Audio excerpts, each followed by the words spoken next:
சென்னையில் இன்று முதல் உரிமம் பெறாமல் நாய் வளர்த்தால் அபராதம் விதிக்கப்படும் என கூறப்பட்டிருக்கிறது. இது தொடர்பான நடவடிக்கை மேற்கொள்ளப்படும் எனவும் கூறப்பட்டிருக்கிறது. விவரங்களோடு இணைகிறார் செய்தியாளர் வெங்கட்ரமணன். வெங்கட்ரமணன், வணக்கம். மேலும் விவரம். வணக்கம். சென்னை மாநகராட்சியில் சிறப்பு முகாம்கள் மூலம் இதுவரை 57,602 வளர்ப்பு நாய்களுக்கு உரிமங்கள் வழங்கப்பட்டுள்ளது எனவும், உரிமம் பெறாத வளர்ப்பு நாய்களுக்கு இன்று முதல் அபராதம் விதிக்க 15 குழுக்கள் நியமனம் செய்யப்பட்டிருப்பதாகவும் சென்னை மாநகராட்சி தெரிவித்திருக்கிறது. சென்னை மாநகராட்சிக்குட்பட்ட பகுதிகளில் வளர்ப்பு நாய்களுக்கு உரிமம் பெறவும், ரேபிஸ் தடுப்பூசி செலுத்தி மைக்ரோசிப் பொருத்தவும் மாநகராட்சி அறிவுறுத்தல்களை வழங்கியிருந்தது. இதனையடுத்து இதற்காக சிறப்பு முகாம்கள் மூலம் வளர்ப்பு நாய்களுக்கு உரிமம் வழங்குதல் உள்ளிட்ட பணிகள் மேற்கொள்ளப்பட்டன. உரிமம் வழங்குவதற்கான காலக்கெடுவும் 4 முறை நீட்டிக்கப்பட்டது. இந்த நிலையில்தான் வளர்ப்பு நாய்களுக்கு உரிமம் பெறுதல் உள்ளிட்டவற்றுக்கான காலக்கெடு நேற்றோடு நிறைவடைந்தது.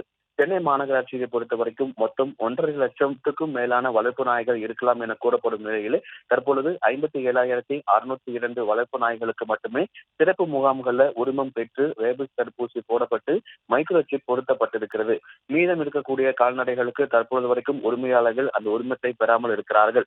மாநகராட்சி கால்நடை பிரிவு இணையதளத்தில் பதிவு செய்துள்ள 98,023 வளர்ப்பு நாய்களுக்கு உரிமம் பெறப்படவில்லை என தகவல் தெரிய வந்திருக்கிறது.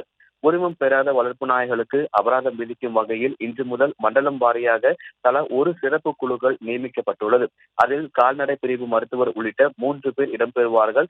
அவர்கள் உரிமம் பெறாத வளர்ப்பு நாய்களை கண்டறிந்து அபராதம் விதிக்க உள்ளதாகவும் மாநகராட்சி அதிகாரிகள் தெரிவித்திருக்கிறார்கள். குறிப்பாக அவர்கள் வீடு வீடாக செல்ல இருக்கிறார்கள். ஏற்கனவே ஆன்லைன்ல பதிவு செய்த நபர்கள் வீடு வீடாக சென்று செல்ல பிராணிகளுக்கு உரிமம் பெறாத நபர்களுக்கு அபராதம் விதிக்கவும் சென்னை மாநகராட்சி திட்டமிட்டிருக்கிறது.